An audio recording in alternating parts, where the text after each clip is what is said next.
Okay, Rod. Well, the weather forecast now is calling for all kinds of snow and cold, and isn't that what we expect in winter? And another thing we expect in winter is that our cars will continue to run without any maintenance whatsoever. Wrong-a-roo. We really need, I think, at least I do, do things like you get my oil changed and get the snow tires put on and whatever, and ask my mechanic to look things over to see if they think it will get through the winter. And you know why?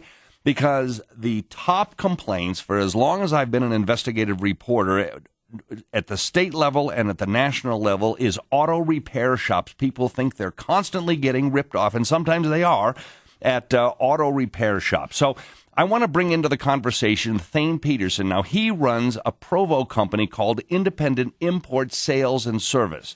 Thane and Independent Import Sales and Service is a Gephardt-approved company, and that means I have investigated the way they conduct their business and the way they treat their customers, and the result is I am now trusting of that company, and I am proud that they're Gephardt-approved, and I'm keeping an eye on all these Gephardt-approved companies in case you have any compliments or complaints about them. Thane, welcome to the program. Thank you. Thanks for having me on. We need to do a few things to get our cars winterized. What do we need to do to make sure they're running? A good thorough check over. When the weather turns cold, it puts a lot of stress on everything on the car. But the probably most critical is the battery and charging system. Oh, yeah. We see a lot of cars towed in when the weather turns cold. Batteries that are borderline will be okay when the weather's warm. Well, okay. And that's a very good point. What if somebody tells me I need to change my muffler bearings or something like that? Yeah, you better run for the hills. Well, that's right, and it reminds me of the riddle of the gnome. You're walking down the street and you come to a fork in the road, and you know that one road leads to Salt Lake and the other does not. There are two gnomes standing there. They look exactly the same. The only thing you know is one always tells the truth and one always lies. You get to ask two questions of one of the gnomes. Which gnome do you pick, and what two questions do you ask?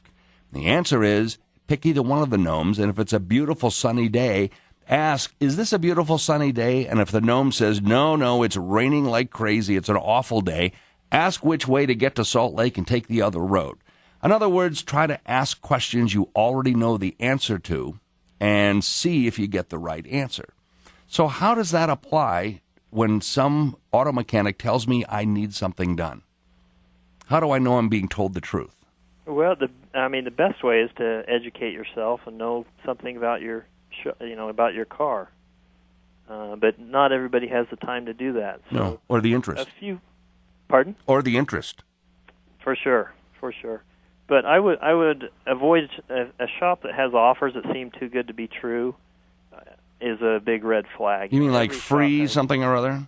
Yeah, free things, overly low-priced things for oil change or brake jobs or those type of things. They're just trying to lure people in so they can make money on something else. So it makes sense because people have to get paid. You have to pay the rent. Absolutely. Okay, what else? Ask the shop to save your old parts and to show you, educate you as to how they failed, why they failed, and what you could do to avoid that in the future. A lot of shops already do that, and that's a great idea, just to be able to see and maybe learn something about it. Yep. Yeah. Another great one is when you're on the phone, if they're calling you about work your car needs, ask why. Why is it needed? If it's, for instance, on a brake job, if somebody says, well, you need new calipers. Well, why? Well, we just always do that with a brake job. That's not a good enough answer. Not a good answer. Get a real answer. Okay. And what else? Ask the shop to explain what they're doing and why it's needed. Help you to understand. It's a good idea also, isn't it, just to get to know a mechanic so that you can start saying, this is my mechanic? Absolutely. That's probably the best thing you can possibly do is to find a shop that you feel good about and stick with them. Trust them. Take your car in every chance. Every time you need something, call them. They'll go out of their way to be sure you're happy. That's my technicians here will sometimes do things for free, just little things on. It's a regular customer, and frequently the customer's gone, and they tell me, "Hey, I noticed this little thing, and I took care of it." And it kind of makes me crazy. I love that they did it, but I wish I got the chance to tell the customers so they know we did them a favor. Yeah. Yeah, that's nice. If you can detect something like that, that's perfect. All right, so get my car winterized. Expect the most important thing is probably going to be, and that makes a great deal of sense, the electrical system, the battery. Absolutely. And that's an easy test. You know, there's one other thing. There are some shops that say they'll do something for a shop rate of $40 or $50 an hour. Now, is that a good deal? I'm glad you brought that up. That's another huge red flag. You know, every shop these days has considerable overhead with all the insurances we're required to cover and normal overhead that every business has. And that's a shop that has an artificially low labor rate is frequently not forthright and honest.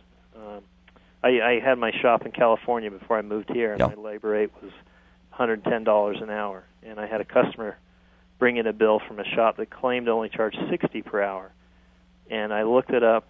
The job was exactly the same price that I would have charged. So the guy just charged them more labor time. And, you know, if they're going to be dishonest about their labor rate, why would you want to deal with them? Thane Peterson, Gephardt-approved company, independent import sales and service in Provo.